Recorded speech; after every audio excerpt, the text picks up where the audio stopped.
Good morning, I am Kate Morrison and today I am talking to Zoe Wheddon, who is the author of Jane Austen's Best Friend, The Life and Influence of Martha Lloyd, and I'm going to ask her a bit about the space where she works, her writing process and her book. So Zoe, if you could kick off by just telling me a bit about yourself and about your book, give me your elevator pitch. Thank you, Kate. Well, my name is Zoe Wheddon, and actually I'm a teacher by trade, and I'm a native of Jane Austen's beloved Hampshire, born and bred just down the road from where she was born. In fact, my grandparents lived in the village next to Steventon. They lived in Overton, where Jane Austen's brother was actually once curate. So it's all linked into my own family history in really nice ways, in as much as we have the same shared background of the environment and geography, the local space. I fell in love with Jane Austen, like we all did as a young reader, actually. And a couple of years ago, on the bicentenary of her death, there was a special art trail in Basingstoke and the surrounding areas. And they were beautiful book benches that had all been designed and painted by local artists to reflect different parts of Jane Austen's life and career. And they were placed on a special trail all around Basingstoke and the surrounding villages and beautiful big houses where Jane had either stayed or visited. And I love a project in the summer holidays. So I roped my daughter in and we visited every single bench. And then I just started reading biography after biography of Jane Austen, realizing I really didn't know much about the woman. I only knew her books. And the more I read her letters and things about her, the more interesting she actually became and the more real. And then I was thinking one day about this friend that kept getting mentioned, Martha. And I was imagining that if Jane had actually been married, we would have known about a relationship that lasted 30 years, an intimate relationship where they'd had the same roof over their head for 20 years. I think we would have known a lot, and many different narratives would have come out. And it got me thinking that it's the male narrative. Her male relatives controlled very much the biography that was out of her during the generation that followed her, and subsequently it was her nephews and great nephews that wrote about her. And I wanted to give a voice to the female narrative. I just think if you've got a nephew or a brother, they know you slightly differently to how your best female friend knows you. You talk about different things, you share different confidences, and there's no way that those lovely men, no matter how much they love Jane, could have known her in that way. So I started researching because I love researching. I love being down in the archives. And I discovered this person called Martha Lloyd, who had a hugely important part in Jane's life and who Jane schemed to keep with her all those 20 years, to move her with her wherever she went. And I just loved that idea that Jane had a special friend, because I think if we who read her books, we always feel like we are her friend. Because the way she uses her narrative voice, we always feel like she's really including us. And often we go to Jane Austen's books when we need solace or we need a little bit of a nice hug, and she feels like that friend. So I loved the idea of being able to sit down with her, have a cup of tea or coffee and just chat over things. And the more I got to know Martha, I felt like I got to know Jane Austen in a different way again. And so it was just that trail to know more about Jane, really, through the lens of friendship. That is so interesting, because I hadn't heard of Martha at all before I saw your book. And that is really interesting, because you're absolutely right. You talk to close female friends in a way that you don't talk to totally differently brothers, nephews. So it's fascinating. So you quickly tell me a little bit about Martha. Give me a quick biography before we move on to other questions. So Martha came from a very similar background to Jane. Her father was a vicar as well, so she'd grown up in village parsonages. She lost her home when her father died. She was very differently educated to Jane. She was just educated at home, although she did get taught how to dance, and she had some sort of accomplishments as well. She was quite musical. Then she was really interested in science and medicine, and she was always rummaging around with different plants and herbs and flowers, and trying to find remedies or things for the house that would make everyone's life better. And she actually did produce a household book, which is the one thing that she is known for now. Hence, she often got sort of categorized as the cook or just the home help, because she was interested in that sort of thing, and she'd left this beautiful book. But actually, no, she was a woman full of faith. She was a very committed Christian, and with that came a real sense of duty to others and of charity and helping her community. So she was a very community-minded person, and she loved Jane's books, but she never really had that writing instinct herself beyond collecting her recipes. So she sounds really interesting, and I think your book sounds fascinating. So did you write the book in this space, in your writing space? Was it all written here or in different places? Well, it's a book of a few parts, because obviously I had to get lots of facts, which meant lots of reading and often visiting places like the Winchester Record Office or other archives, which was fun. Sometimes I would then collate that in a cafe. And I've got these really nice noise cancelling headphones, which were like the best discovery ever, and I enjoyed that. But it was actually written here in this space, and I was going to show you some of the things that I've had up, because I like to decorate my space to inspire me, to have little collections of things perhaps related to what I'm writing about. So I'm just going to turn you around and show you some of that. So I'm not sure, you'll have to tell me, Kate, if you can see anything at all. So I'm not sure if that's working. So there's lots of pictures of Jane. There's even Jane's wallpaper. I'm just going to see if I can show you that. So there's some of Jane's wallpaper, so that I felt like I was in Jane's home. And then every so often, I don't know about you, but as a woman, I really need to encourage myself. I think we sort of like don't believe in ourselves. There's lots of things that say she believed she could, so she did. And I felt like I had little pictures of Jane with me. So I felt like she was looking on and saying, you can do it. And then I had lots of little notes from my children or from my family saying, you know, you can do this, baby steps, keep going, that sort of thing. Because you doubt yourself a lot when you're doing it. And so I think having these little inspirations really helped me anyway. I love words. So any words of encouragement.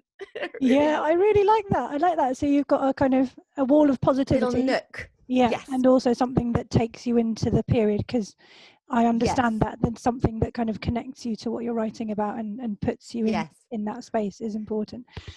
Yes. Brilliant. So thinking about your writing process, is this your first book?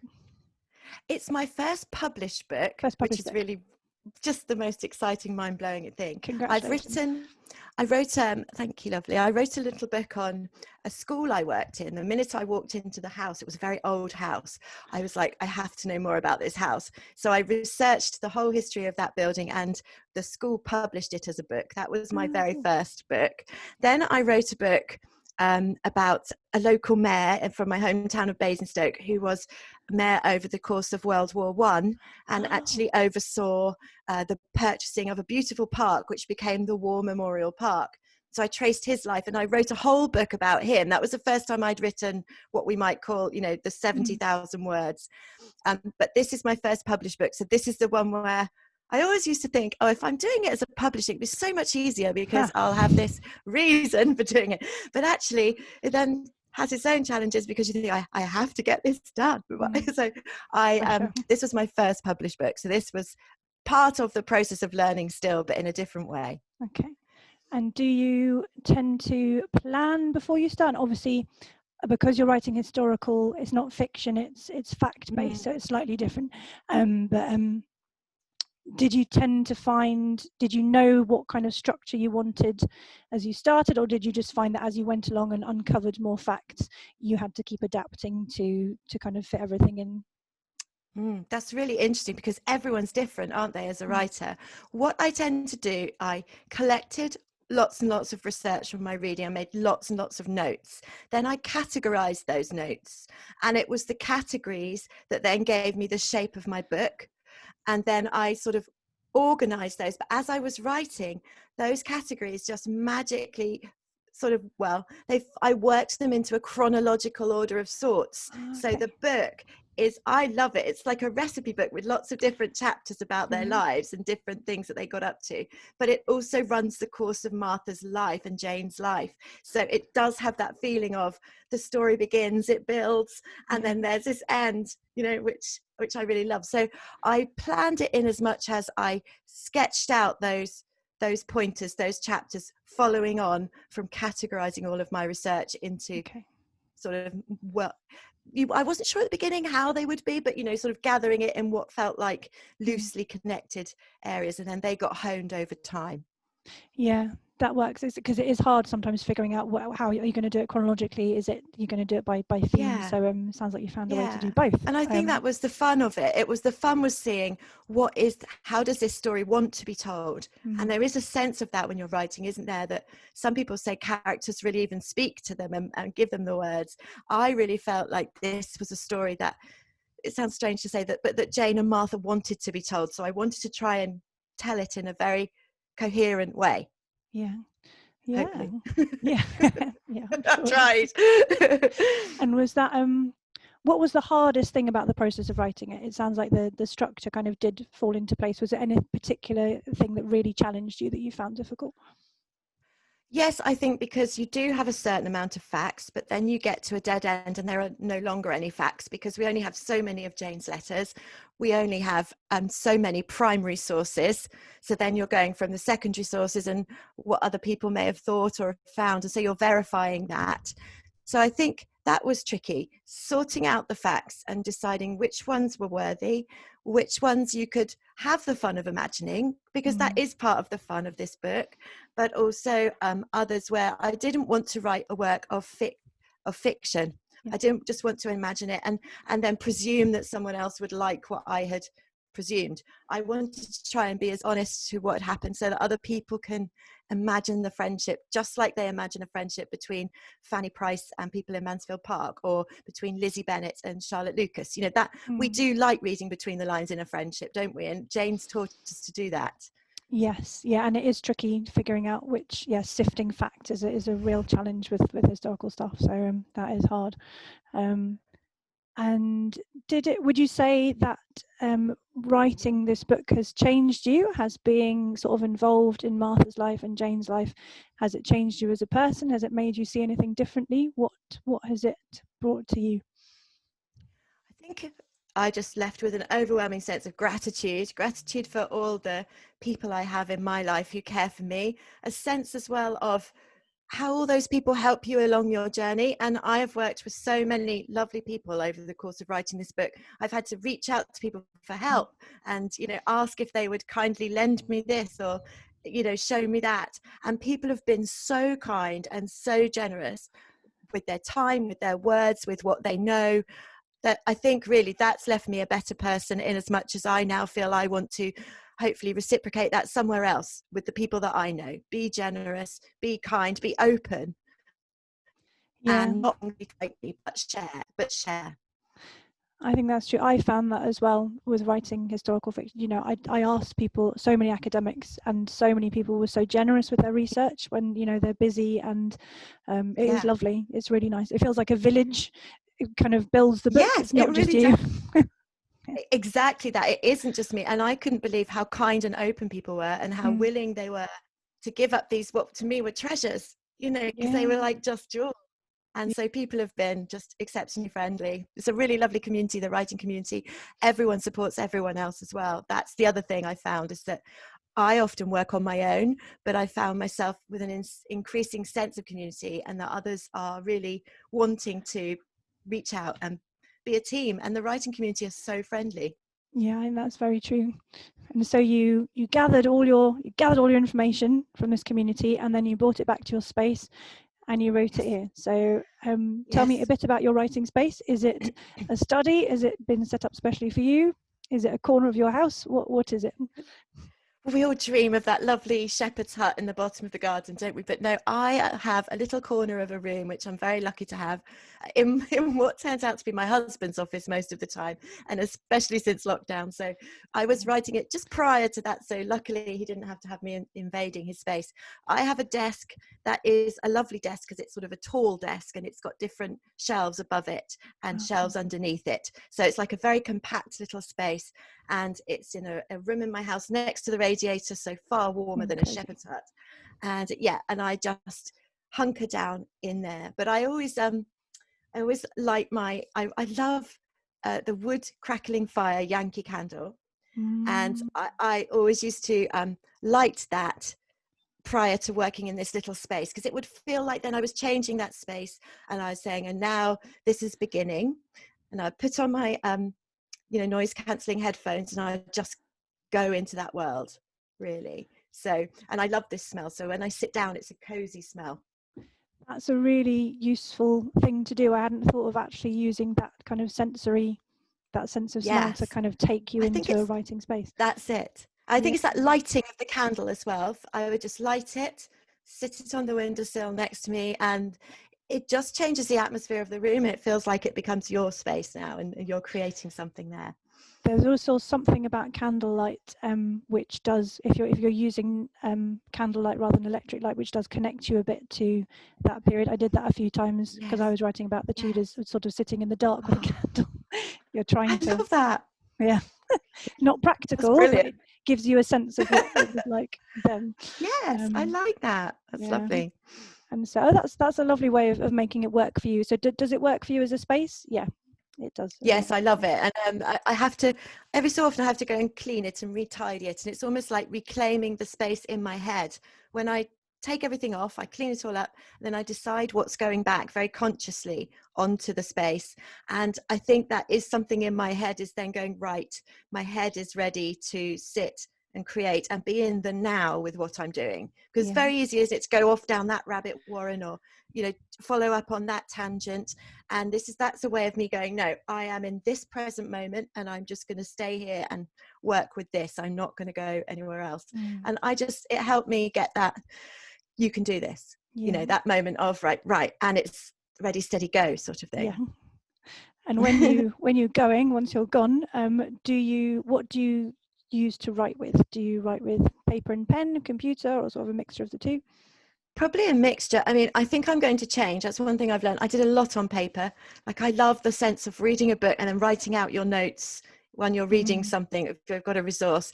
But that's not practical because you can't search it as easily. So I've taken now for my next book, I'm biting the bullet and I'm typing it up, all my notes, although there is a fair amount of highlighting and scribbling on the books themselves as well. So it's not efficient, but it is sensory writing, isn't it? So I love a notebook, and I'm going to show you that it's this sort of type of notebook from Paper Chase, and they've just brought out a new range of them. They're very soft. You can see like all the notes and the scribblings inside. They're very I don't know if it's going to pick it up, but they're very soft. They're A4 and they're soft paperback. They call them just an 8x10 notebook.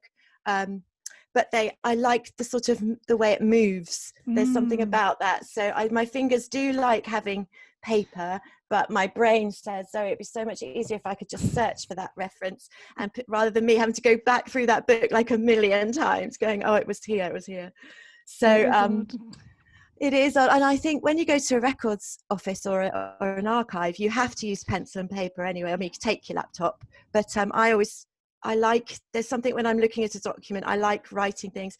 And actually, as a teacher, I know that there is something cognitive with memory and with thought, that if you are writing with your hand, actually your brain engages in a different way. Although I think with this digital native generation, they're far outweighing us. They just get straight to it, don't they, on the computer or the digital, iPad or something. But I do like a bit of both. But when I was actually writing for real, as I'm writing it all up, I use my laptop straight away. Yeah, so you've got a mixture of what kind just of for efficiency, really. Creative and practical. And exactly.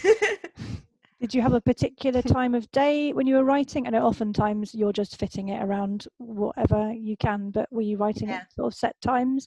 And were they the times when you felt creative, or was it just what had to work for you? Yeah, I think we all have an optimum. My optimum would be to get up, to go to the gym, get all those endorphins, start in the morning time, and then just crack on for a few hours at a time. So I'm better in the morning, but practically you just have to write whenever. I mean, when I was editing, I had to come home from school, and I teach till 5, come home from school, grab a bite to eat and crack on in the evening. You just have to do it. I know writer friends who sit while their kids are playing hockey on the pitch outside, and they're in the car scribbling away. I think it's a craft as well as an art, and you just have to crack on, and you can't wait till you feel inspired. You have to hope that comes through the routine of doing it. So I did have my favorite, And in the holidays, I could do that. But in term time, I just had to do it. Yeah. But I did find the Forest app. Have you ever used the Forest app? No. It's a little app, and it's brilliant. It's free, Forest app, and you grow little trees. And so if you don't touch your phone within a certain allotted time, the tree grows. But if you touch your phone, the tree dies. And you can do it with a friend. So if your friend is trying to write too, or is trying to do something, you can be on it together, and says, Rebecca is inviting you to grow a tree. So I go, accept. And then I don't touch my phone. Now, I don't tend to touch my phone when I'm writing anyway. So in some ways it was a bit redundant. But at the end, it was a way of me saying, oh, this week I've grown all these trees. And you can choose your tree. There are magical trees. There are themed trees. And it looks really pretty at the end. It's a way of like showing yourself the commitment that you made to your writing, because I think it is saying, no, this is important to me. I'm going to prioritize it. And this little app was a way of keeping me away from other things, timing it for me, but giving me this little tiny visible reward at the end of it. So that was really good fun. That sounds like a really good idea. I'm going to look that up. Brilliant. Yeah, it's brilliant. My daughter used it when she was writing her MA, and it's brilliant. It keeps you disciplined. Oh, brilliant. All right, I'm going to look that up. And do you when you're writing, do you drink tea, coffee? Do you find that you need stimulus to keep you going, or can you function without snacks and drinks? No, for sure I need a hot drink. But the truth is, my husband brought me millions of cups of tea or coffee. I prefer coffee actually when I'm writing. And I would take about 4 sips and then it would go cold. But he would just come in, take away the half drunk coffee and put another one down. I told him, don't talk to me. That's the other thing. I have to put signs up on this study door and say, don't come in. Because if anyone dares come in, I'm like, ah! So my grown-up children, if they wanted me, would roll in a tiny little blue tiny ball that we have. They'd roll that in because it would give me warning that someone was coming, and then they just quietly come and stand next to me and say, Mum, can we do this, that or the other, but I'm not very good at being disturbed when I'm writing. So Matt would just quietly come bring me a coffee, take away the undrunk coffee, put that other one there. I'd have like 3 sips again because I love it boiling hot. I don't really like it that cold. That was quite funny. So I did have a lot of drinks to stimulate me, but I only sort of had them 3 sips at a time. I love that. I love the idea of someone rolling a ball under the door. That's great. That's great that you are guarding your space as well, because it's very easy to not and let other people come in and get in the way and say, Yeah, when I go terrifying, I was just like, it's just like you don't want to just go in the bear cave. The bear will come out. You look so friendly in your Christmas jumper. I know I am most of the time, but when you're in that zone though, don't you find it's just funny. It's like if I fell off my bike as a child and some kind soul come pick me up, I would just be like, get away from me. It's just, there's something about in that moment, I'd just rather deal with it myself and come out of it myself. So we learned that about me quite quickly, and we found different ways around it to keep the peace. Well, it sounds like you've got an excellent husband and a very good family. Yeah, I do. Obviously, I do. Supporting Lucky you. Girl.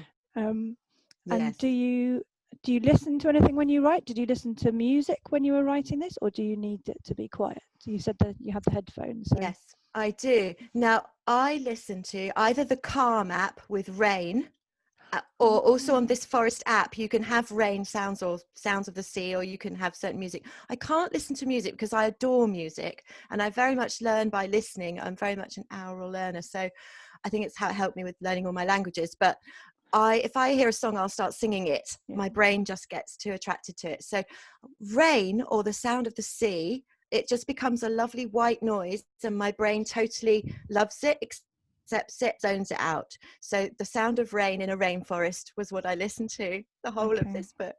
Yeah, I understand that. I can occasionally listen to classical music, but not anything with words, because I'm the same. I'll just start singing on. I would love that. Do you listen to period music? Do you listen to like Tudor music? I did, yes. So I listened to a lot of or slightly earlier, but Thomas Tallis and sort of Spen and Allium and things over and over again. And gorgeous.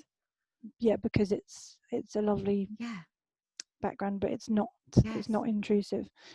So I did find that helpful. But sometimes I just need silence and to focus. That's all. Mm-hmm. And did you have any objects in your writing space that are particularly significant to this book? And if you do, could you show me something? I did actually. I would say it was this little postcard of Jane, It's drawn by her sister Cassandra, and the reason I liked it was because it felt very intimate. You can feel that she's totally, well, she looks in a bit of a mood to me, and I think that's with only your sister can be present while you're in a mood.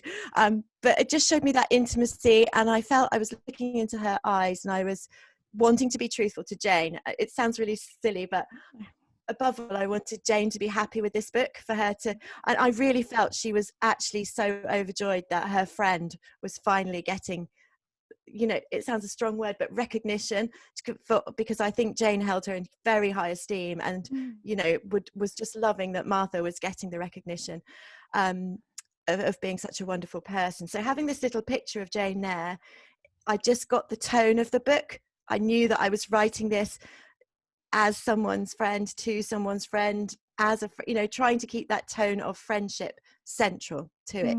So it didn't become too, I don't know, I suppose that's the word, isn't it? Tone. So it was that sort of intimate tone that I wanted to try and keep coming back to. Yes. So that picture helped. Yeah. You've got her in your mind. You're honouring what she wanted, or what you felt she was, but not busy Jane, not novelist Jane, not Jane in London, not Jane at the theatre. This was Jane by the hearth, by the fire, you know, in her bedroom, sitting somewhere in the front room.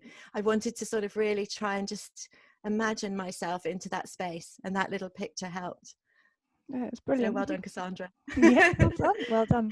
It is. I love the pen and ink, and it's a sketch, but it gets a personality, doesn't it? It really does. I wish I had that talent. I don't draw at all. But you're right. Thank you. And as well, do you have any books in your space that mean a lot to you, or that are connected to this book? And could you show me one if you have it? So I read a ton. I mean, everyone who knows, who's researching, you read a ton, but there was one book in particular I've still got, I can't bear to take them out, all the tabs down the side, because this is Jane Austen's letters. And obviously this was one of the core resources, and where I first really felt that I got a sense of what Martha meant to Jane. When you read those letters, you realised how prevalent she was in her thoughts and in her life and in her news. So this book was a very important book.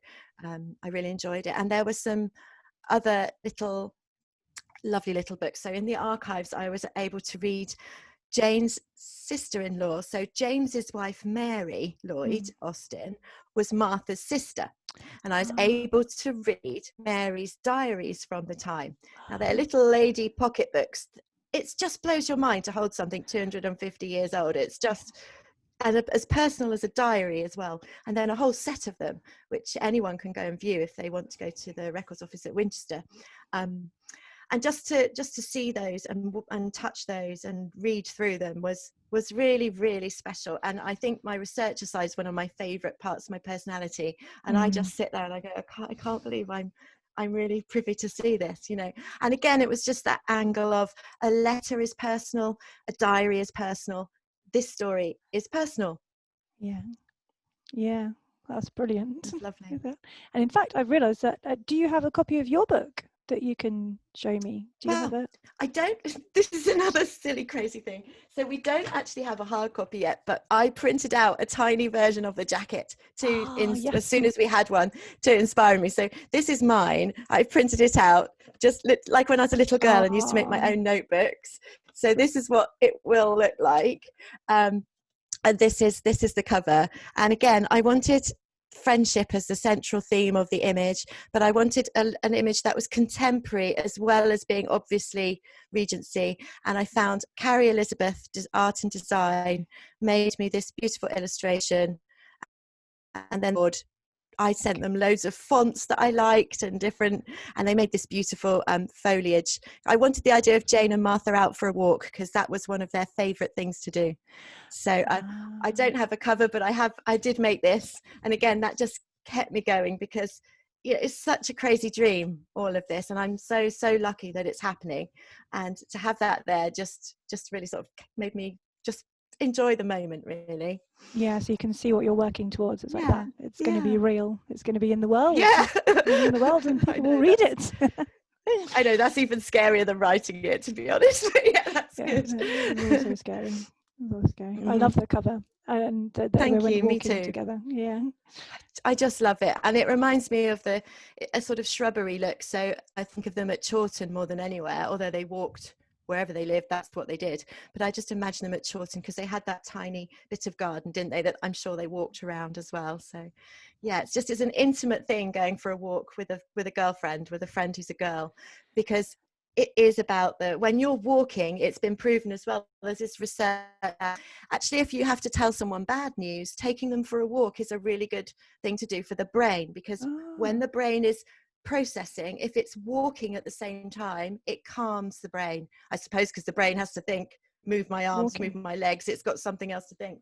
So actually going for a walk is quite an emotional thing to do if you're having a chat with a friend at the same time. You know, that's something else that I wanted to capture. So I love the cover. I'm very grateful to Carrie Elizabeth and all that beautiful work she's done. So Jane Austen was more of a Lizzie Bennet who'd be out striding through the countryside with muddy skirts. Definitely. Yeah. Yes, that was them. They loved it. Hard frost, off she go. Yeah. Exactly. That's that scene. I love that scene, and that for me sums up Martha and Jane. Those muddy petticoats and the dirty pattern boots, and yeah. Brilliant. And did from the process of writing this, is there anything particular you learned about writing that you think would be useful to pass on to other writers? Do you have one particular tip that you could give to people? Yes, it's a tip that someone passed on to me, and it's use up all your good words. So we're tempted, aren't we, if you have a great idea, that I'll save that phrase or I'll save that for later on because I'm going to need it. And my tip would be, no, use it up, put it down now, because then the next one will flow and you'll come to another after that. So actually keep writing, use up all of your good words. Yes, and then you'll end up with a book stuffed with them like a Christmas pudding. Yeah. Yes, and other things will come to you. It's not, if the more you open up, the more you commit to that intuitive creativity and just follow your instinct, I think the more then comes. It sort of unlocks a floodgate, but it's very human to think, oh, that's such a good phrase or a good idea, I'm going to keep that because that's going to be the precious highlight. And actually I would say, no, do the opposite. Just keep following that instinct. Use up all your good words. Well, I'm sure your book is full of good words, and looking forward to reading it. You're so kind. Thinking about your space again, if this isn't your ideal space, what would your ideal writing space be if you could choose anything? I would have my own room. My husband says I take over the room anyway when I'm writing, but I would love to have just a room, like Virginia Woolf said, a room of my own, and then I could just have the nice shelves. I could have the books in certain places and wouldn't have to feel that I'm taking it all up. So I do encourage people, if they've got a room in their house or a space in their house, and they imagine what they would do with it. So some people would say, I'd like a yoga room, or I'd like a cinema room, and then just find a smallest space you can and start there and build it from there. So have your little nook that is your writing nook or your yoga nook, and then that's my dream, is that this will then grow, and one day I'll be able to have a whole room, just for the writing, because it's something very special going into that space that you have created for your heart's passion. And so I think that could be just as simple as buying some headphones and sitting in a dark corner and listening to your music. It's creating that space in a physical form, no matter how small, is really important. But yes, I would love a whole room. That would just be amazing. But I don't think I'm going to go for the shepherd's hut. I think I'm going to keep the centrally heated room. That's very sensible. Central heating and a candle, and maybe some nice wallpaper. Yes, and, exactly. Some shelves. Would you be now? I think we've got to the point where I need to see the bonnet, because you showed me a bonnet at the beginning of this, and so I did. Did you ever write in the bonnet before you put it on? Do you know what? I didn't. No, I didn't. But the last costume I wore before we went into lockdown, when all the schools shut, was a full-on Jane Austen costume, because it was World Book Day, and so I wore my bonnet and my dress and my little pelisse as well. But I did wear things that were jewelry. So I have a topaz cross that that Jane famously cherished, because her brother Charles bought it for her, and I did have. So those pieces of jewelry actually became really significant to me, wearing those while I was writing it. And they're precious to me now afterwards. They're little links with with those moments. So yeah, so that did become special to me. But no, I didn't wear the clothes, but I'm going to show you the bonnet because it's great fun. Okay. I don't know how I would have got on. Now, Jane and her sister Cassandra were famous for looking exactly the same as each other. They had the same bonnet and the same cape. So whenever they walked around the village, even if you saw them from the back, you knew it was the Austen sisters. They became like iconic silhouettes around this. So there we go. It's a bit tricky because you can't see very well out of it. But yeah, it's got a long brim. Yes, it blocks you. I always want to go like that, but that looks silly. So yeah. Very stylish. It's very elegant, very pretty. I do like the bow. So yeah. It goes with your jumper as well. You probably can't hear me. I tried to decorate it. I tried to make it Christmassy, but it didn't quite work out because Jane was very good at trimming it, wasn't she? She was a fan of flowers and feathers. She didn't really go for the fruit much, but yes. Yeah, bonnet. It's great fun. Fantastic. I love it. Thank you so much for showing me your bonnet and telling me about your space and your process. I'll stop recording and then say goodbye to you properly, but thank you so much. Thank you so much for having me. I love the sound of your book. And can you remind me when it's out? Can you give us the launch date so we know when to buy it? Yes. So it's out on the 28th of February next year, 2021, and it is available for pre-order now from either Pen and Sword or Amazon or Waterstones or wherever books are sold, really. But yes, so pre-orders do actually really help authors and publishers because they help bookshops to choose which books to put in. But yes, it comes out the 28th of February, so the spring when we'll all be feeling right as rain. Fantastic. All right. Thank you so much. Thank you, Kate. Thank you. Thank you. Thank you.